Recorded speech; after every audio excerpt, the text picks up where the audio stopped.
Good morning. Hello there. Hi, my name is Natasha. I am the creator and the founder of the Glow Up Method, and I'm so excited to be here with you today. So, we've talked a lot about change and progress. And what I was really thinking about this short little amount that I've been awake today was change. Some changes we induce ourselves, right? Like when I have shared the story, I was on top of a mountain. I no longer wanted to continue my life because guess what? My life was not my life. It was the sum of everybody else's life. And I had made this decision that I was going to change. I didn't know what it was going to look like. I didn't know how to do it. Like, quite honestly, some of the principles and things that I've now applied to my life religiously and find an immense amount of fulfillment and joy and purpose in, I didn't even know existed. I didn't know I could feel these things. I didn't allow myself permission to do a lot of things. And so, some change we induce ourselves.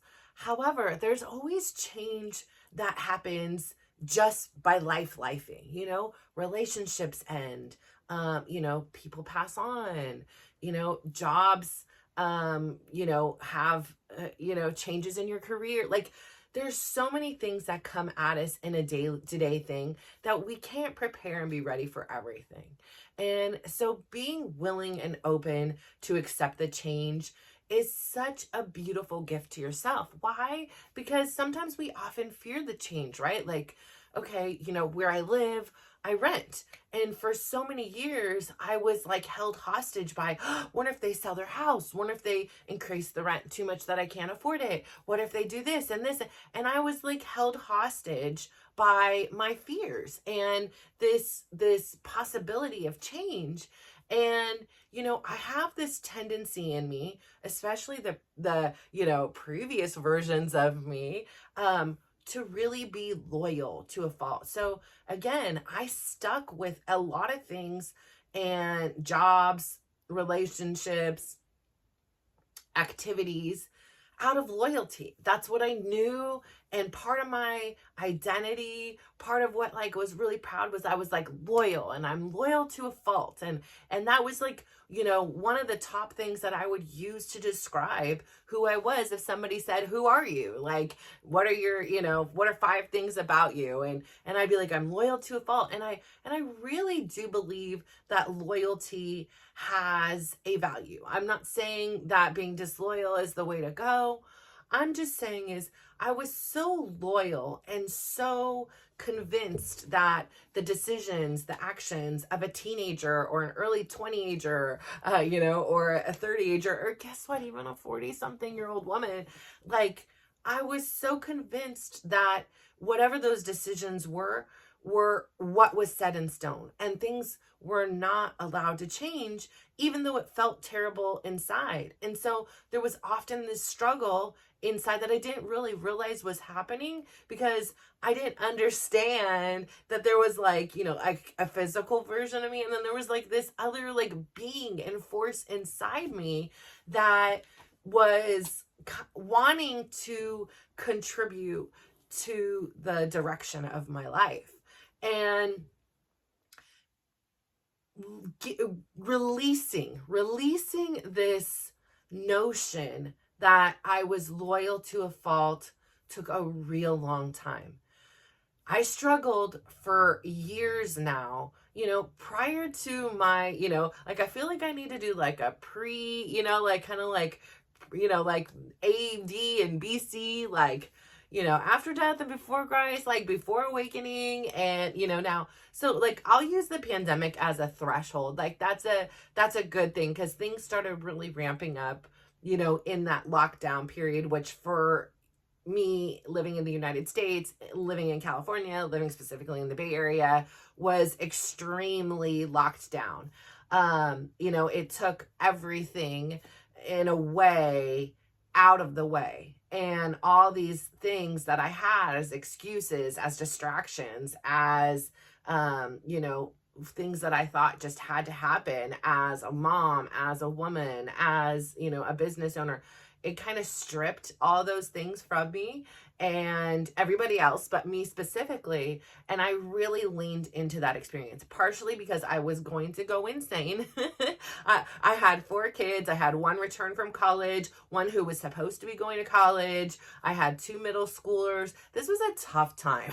Like, you know, like, first off, the last 2 days, I have really thought really long and hard about this.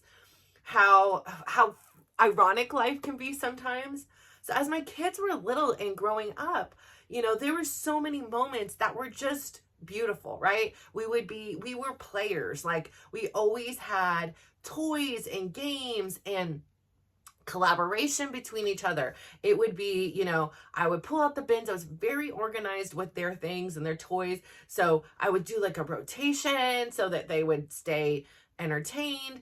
You know, we would often go to parks and museums and zoos, and we really did a lot of enriching activities. You know, for me, I felt like I really believed that in a child's life, or in anyone's life, you know, there is this window of opportunity in which immense growth happens. And I really wanted to enrich and explore and just open their mind to see all the wonderment of this life. And I think I did a really good job at that. I will give myself kudos, like, for not having a lot of guidance and for just honestly just winging in a prayer in it. I think I really did a good job. So of all the visualizing, of all the fantasy making when I was playing my Barbies about what it was to be a mom, I can tell you I got that. I nailed that spot on, and I'm super proud of that. I mean, there were days that, like, we didn't do something and it was like, okay, we're going to do movie day and have it on a picnic, and everybody has their own like special little like kind of like plastic popcorn looking cups and homemade popcorn. And those days I actually even felt like I wasn't doing enough. And, you know, like, I had so much pressure on me as a mom. But anyways, I say that to say, I would go into the garage. We had a whole like shelving system. You know, I'd pull out the trains. I'd pull out something else. Like, my daughter would want like something with characters, so I'd pull out that, and we would collaborate. You know, we would all be building parts of the train track. We would be like, oh wait, you know, problem solving. This part isn't connecting to this bridge and things like that. There would be one that was just, you know, what on like, you know, they were like the conductor. They were, you know, watching the trains go around, attaching 55 trains. There was my daughter building villages and houses and including people, and the boys were taking people onto the train. You know, we did so many things, and there were moments like that where all 4 kids are getting along, all 4 kids are collaborating, you know, we're laughing, we're giggling, there's music, there's fresh air, all those beautiful things in life. And there's those moments where I was like, I never want this to end. Like, this is life. This is beautiful. Like, this is everything I've ever dreamed of in one split second. And I would often say, like, I hope they never grow up. Like, stop growing. Stay with mom forever. And then, like I tell you, the pandemic hit, and I was like, oh, I take it back. Because at the beginning of the pandemic, I was the old version of me. I was, you know, catering to them. I was, you know, all these things. But suddenly there was very little to cater to them. It was like, what can I cook? I mean, that was it. I'm going to be honest. I'm not a big cook. Like, I mean, I cook. I don't like it. That's what I mean. I don't enjoy it. I do enjoy eating it. I enjoy the way my food tastes, but it's a lot of effort that's involved that I'm like, this is for nothing. Like, I have so many other things I could be doing, but as a good mom, it's part of the responsibility. It's part of the territory. And so I took that really to heart. And so in the beginning of the pandemic, you know, I was making sure that their needs were met. I was making sure that their emotional needs were met, that they were okay. And, you know, if they were confused, if they were scared, you know, I was the one who would bundle up in hoodies and sweatshirts and masks, multiple masks and multiple gloves and, you know, sunglasses so nothing could get through the eyes, and the hood's drawn so you can about see this much on my, like, I went out like that in order to make sure that all their needs were met. I found ways of getting things delivered. You know, like, I did all the things I could, but then it came a time that the really need of me, and during that time was very minute. They were doing their own school, which was very limited. They were then they had the power of technology. They were meeting with their friends online and playing video games and, doing other things, meeting with their, athletic teams. My daughter was new to college. She was making whole groups and groups of friends with people. And, she had friends that were in Taiwan and friends that were in California, friends in New York, like all over the place, that she was creating a group because there was a lack of this group. So, she went through, they would sit up all night talking, my other son would still have connections with his roommates from college and his buddies from college. They would all play games, do whatever it was they were. He would be FaceTiming, all this stuff. So there was like so much, that they had taken care of on their own, that they didn't need me, which then in turn left me with a whole lot of time. And when I had a whole lot of time with just me and my thoughts, which I had, drowned out for so long in so many else's businesses, right?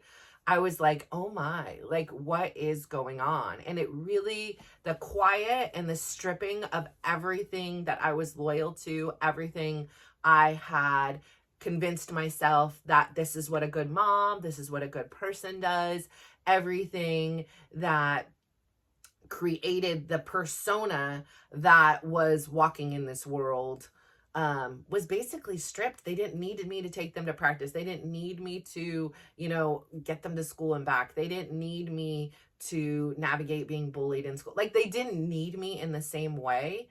And I realized then there was one person that did need me the most, and it was myself. And, I did a lot of therapy during that time, and I was able to allow myself this platform to hear myself, where for so many years, I didn't even know there was a voice in there. On occasion, I'd get like this intuition ting. I would, like, it would feel off, but I would really eat it away. I would drink it away. I would, whatever it away. You can imagine, I figured out a way to not listen or hear it, or to quiet it, or to stop it and distract it from what was going on. And, I didn't know then that was like my inner voice. That was my inner child. That was like the essence of me, like trying to be like, I need your attention. Like, something is off. We're headed down this path, and it's like when you were building trains with the kids, like, I can see you down the road, this is not going to connect. We need to change something here. But I just kept pushing on, and everything's fine. It's going to be okay. I'm strong. I'm resilient. I wear all of the challenges of my life or my kids' lives like a badge of honor, and I am a resilient person, and there is nothing I can't do, and I will go down fighting, and dying trying, but so having this change that was not prompted by me allowed this opportunity for me to really embrace the change. Now, of course, I could have continued baking and eating and making sure they were doing their homework and, all those things, but I opted for change. And I'm really proud of that, because I began the change with myself soon into the process, because like I shared yesterday, I shared with Chris that, something is amiss. I am like, after having 20 text messages with an old friend, I suddenly am like, I like somebody else. Like, what's going on here? And as a person who's loyal to a fault, this was devastating. Like, this was like, how does this happen? Like, I was absolutely confused. Whereas my therapist is like, girl, you were in a drought. You were so deprived. Literally anybody just had to like glance your way and you would have been sold hook, line, and sinker. Like, it's no surprise to her. But to me, I was like, I am so solid in who I am. How does this happen? So I thought.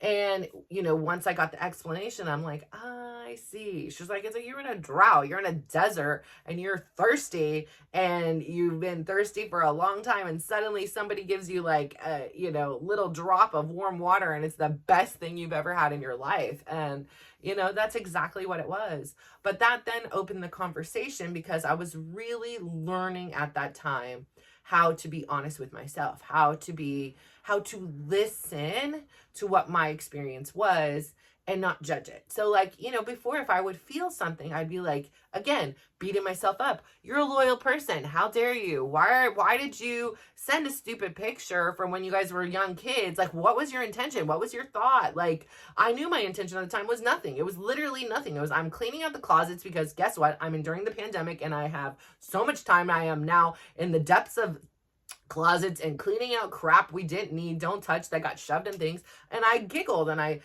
found the picture, and life is different. We don't have everything, from our childhoods just sitting on a camera roll or on a computer. So I was like, he probably doesn't have this picture. Take a picture, snap, send it, responds almost immediately. And I'm like, what? Like, it wasn't even like response worthy. It was like, oh, here, enjoy. You have kids, wife, children, whatever it may be, share it with them. Here's dad when he was a kid, like literally that was the beginning and end of the thought process for that. But I am forever grateful for it because I learned so much as a result of that. So whereas perhaps Chris's interpretation of what had happened is maybe the worst thing, like for me, it really was this kick in the butt I needed to see that life didn't have to be the way it has been. And, again, I will hold it true, and I will be so forever grateful, because maybe somebody else told me it, but in that time and in that place, a one single text that said, "You deserve to be happy," literally changed my life. I did not hear it. I didn't believe it. I didn't understand it. I didn't, all those things until that moment when it clicked. I could have heard it thousands of times before, but there was something about me being in the right place and the right time to actually hear and believe what was being told to me. And so I really took that to heart. And that was one of the foundational things that has helped me through this journey, that has guided me, that when I have felt like I was doing something wrong, when I felt like listening to myself was wrong and I should be listening to what the external people around me want, I remembered and I came back to that, like, no, you deserve to be happy. I have this example. Last night in our dance class, I'm a tall lady. There's another tall lady, and she always stands off to the side because she's like, I'm tall, And so I was originally going to go to the back of the class, but I saw she was in the, like in the zone of where I usually am. And I was like, I really adore this lady. So I was like, I'm going to go move up. I would love to dance with her because we never dance like in close proximity because she's over there and I'm over here. So she does, and she's feeling uncomfortable. She's like, I feel bad for standing here because I'm so tall and da-da-da. And I was like, don't do that. Like, she's like, I really feel like I should move. I'm like, listen, look, I am tall. And when I began these classes for multiple reasons, I stood right there by the door, ready to leave in case somebody wanted my spot, in case I couldn't keep up. Like, I had every reason to think that I belonged over there. And I just shared that, like, part of my personal journey is to understand that I also deserve a seat at the table, that I don't need to always put myself in the back or in the corner or wherever it is in order to accommodate other people. I am here. I got here early. I'd like to dance here today, so I'm going to dance here. And yes, that may mean the people behind me have an effect, but if they don't like it, they can choose to come earlier. They can choose to move to a different location. Like, I don't need to change who I am constantly or take a back seat or a side seat unless I want to. If I want to, that's great. I a lot of times dance in the back of class. I like it. I feel a little more freeing. When I'm in the middle, I sometimes love it and sometimes I don't. It just depends on my mood and my day. But I also feel great in the back. Like, this isn't about me. Like, it's about me just having an exercise. Like, it's about me being healthy and having a good time. It's not about me, like, inspiring anybody else all the time. Like, sometimes it's just about me. And so wherever I want to stand that day is up to me. And I can change, just like yesterday where I was going to stand in the back, but I saw a friend and I said, no, I would like to stand up here now. And You know, she was just like, well, thank you so much for sharing that. And I was like, no, it's true. Like, especially as moms, especially as caregivers, we tend to make sure that the people around us are okay before we take care of ourselves. And that's noble and that's great. And I'm not saying don't do that, but I'm saying you are also one of those people to need to make sure that on occasion, if you can't do it every single day or every single time, that you are also taken care of, that you are thought of first before of somebody else. And I think for me, in my process of learning, thanks to the pandemic and those changes, right, was to realize that it isn't only about what other people want. I too deserve happiness. And if my happiness today means I'm dancing in the front, that's great. You know, when I began, I said, I understand when they would try to pull me to come closer and closer, I would feel really uncomfortable. I was like, I'm blocking somebody. Oh my gosh. Like, you know, like I would, throttle my moves. I'd make myself smaller in whatever ways I possibly could. I'd be quieter, like if I couldn't physically. And I've learned that over time, that is what I thought was my default setting. That was my default setting. And I thought that that was how my life had to be. But I've learned now I can design this life how I want. And once I heard from friends and they're like, I really like dancing with you. And I really like, you know, when you're there, it gave me this comfort to know that, okay, what I like and what the world likes can collide. We can collaborate together. And if there is somebody who doesn't, like I say, they have options too. They have to do what's best for them in their life. If I come here, I happen to arrive early, the spot is open. It's open for everybody. It's not like only the short girls in the front, tall girls in the back. That's the way life has been. I mean, when you grow up as a taller woman, as a taller girl, you know, you line up, tall girls go to the back. We just know. And so I think it's this other way of saying somebody else is in front of us. Somebody else is more important to you. We will get to you eventually.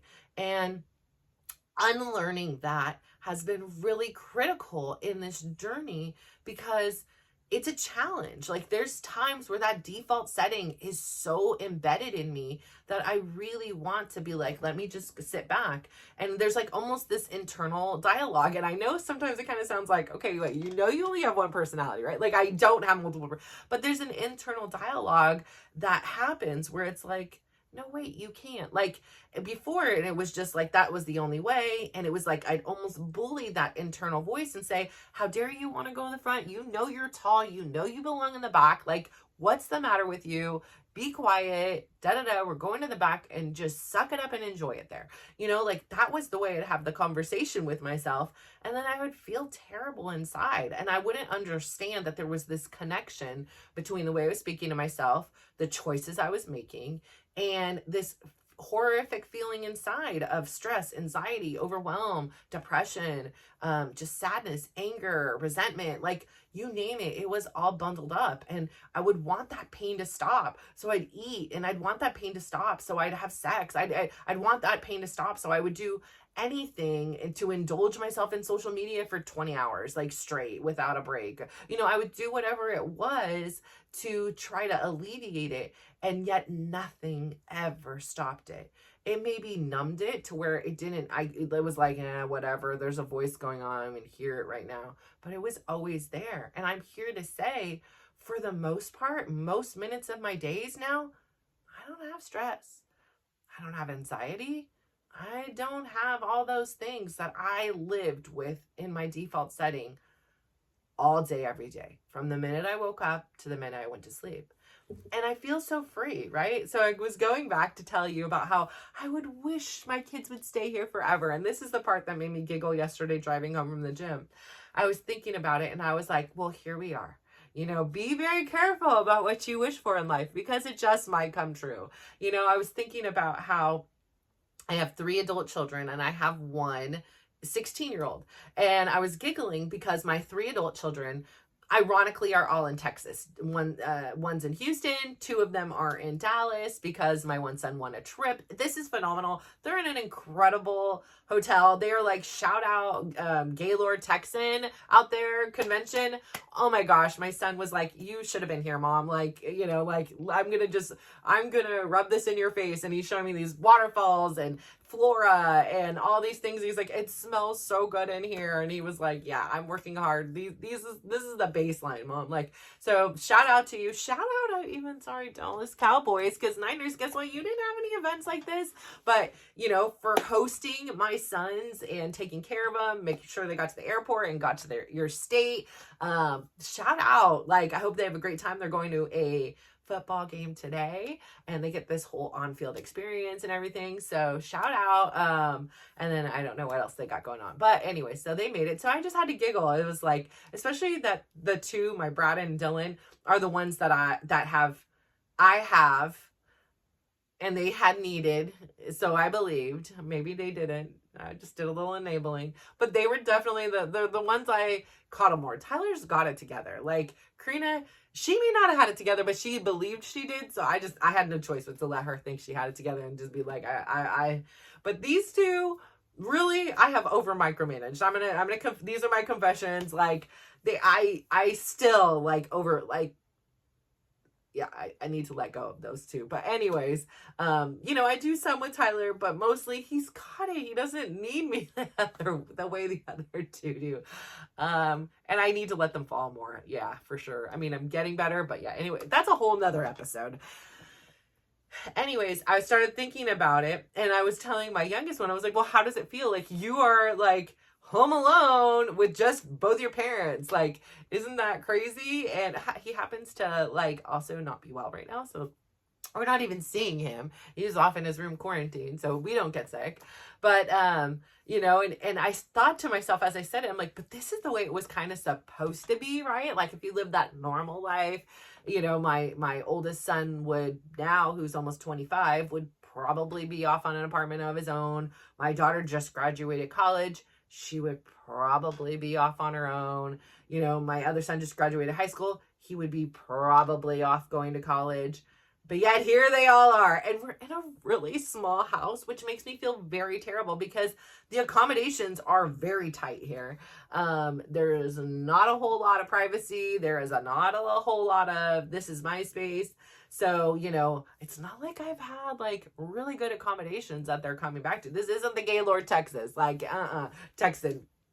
Nope, sorry. But here we are, like, and we find ourselves in this predicament, and I'm intrigued. It's interesting to me because I was such a free spirit and I was like, held fast on getting out. You know, I left my home at 17. I did have to move back at one point in time. It was very limited and it was like a planned amount of time that I was going to live there until I was going to go to Europe, which then I got pregnant. So I didn't make that trip. But again, everything happens for a reason. I know blah, blah, blah, blah with that. But I do believe that that was a redirection. I do believe that it would have been a phenomenal experience. But I also do believe I was not ready for that experience. I would have gone crazy. I like not gone crazy, but like I would have been wild in. Like, it would have been Girls Gone Wild. Like, it would have been way crazy. It would have been a time of my life, I'm sure. But I do appreciate that I'm getting this opportunity to travel as a woman who has worked really hard at getting it together and understanding just how incredible this life we live is, and taking all that wisdom and really appreciating, you know, the opportunities to go explore these new places is such a phenomenal gift. So I say all that to say, change, right? It's inevitable. It's happening to all of us. Some of it is in our control and our choice, while other things simply happen and we have to choose how we respond to it. But I really do believe that change is the foundation for growth. You know, we cannot stay stagnant and expect this like free flow of change. And, you know, if you're happy with the way your life is, really on the inside, not what you tell other people, not what you present to the world, but when you're alone with your thoughts, which I know some of you are probably like me who try to distract yourself away, or just life does. Like you're busy working, cleaning, cooking, kidding, significant othering, traveling, all those other things that you're doing. It's easy to not hear yourself. It's easy to be distracted. So creating these opportunities to force yourself to listen to yourself, to force yourself to strip yourself from those things is really good. So I'm really proud of you for tuning in today. And I hope that something I said in here has inspired you or connected with you. And I really want to remind you and thank you to my friend who I will always have a special place in my heart in. And I will say the same thing to you. You too deserve to be happy. You deserve to be happy. And I'm not the definer of that happiness, nor is your family members or anybody else in this world. The truth is you are. And you also are the key to your own happiness. All those things you need, all those things you seek, the support, the love, the acceptance, the pride, the everything you're seeking, guess what? You have it all inside of you. Yeah, you do. And all you have to do is choose to change. Choose to change the narrative inside your head. Choose to change the way you speak to yourself. Choose to change the way you show up in this world. If not for anyone else, if for you, try it. If it doesn't work, go back to that default setting. It ain't going anywhere. It's going to be there. You can go right on back to the way you are right now. But try it. So I say all that to say, thank you so much for tuning in. Please go out there today, give somebody a big smile, give them a compliment, and just watch how they glow up. So thank you. Bye.